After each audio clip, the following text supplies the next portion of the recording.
Nailigtas ng Philippine Coast Guard ang 19 na crew matapos tumaob ang isang cargo ship sa Naga, Cebu. Sa kasamang palad, isa ang nasawi matapos matamaan ng naputol na mooring line habang tumataob ang sasakyang pandagat. Narito ang balita.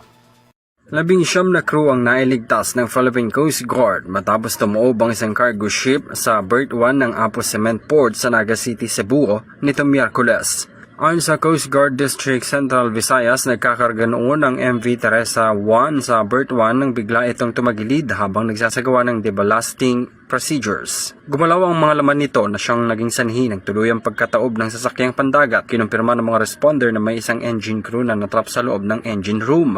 Agad namang nagsagawa ng search and operation sa mga tauhan ng Coast Guard at nailabas ang biktima na agad ding nilipatan ng paunang lunas. Ligtas na nailikas at kumpleto ang lahat ng 19 na crew members na lulan ng barko. Gayunpaman, isang cement handler ang nasugatan matapos matamaan ng naputol na mooring line habang tumataob ang sasakyang pandagat. Isinugod siya sa kalapit na ospital ngunit idineklara itong dead on arrival. Upang maiwasan ang posibleng polusyon sa dagat, naglatag ang PCG ng 100 metrong oil spill boom sa paligid ng barko at patuloy na binabantayan ang lugar para sa anumang tatagas na langis. Para sa Euro TV News, ako si Henry V. Nicolas, sumasaludo sa bawat Pilipino.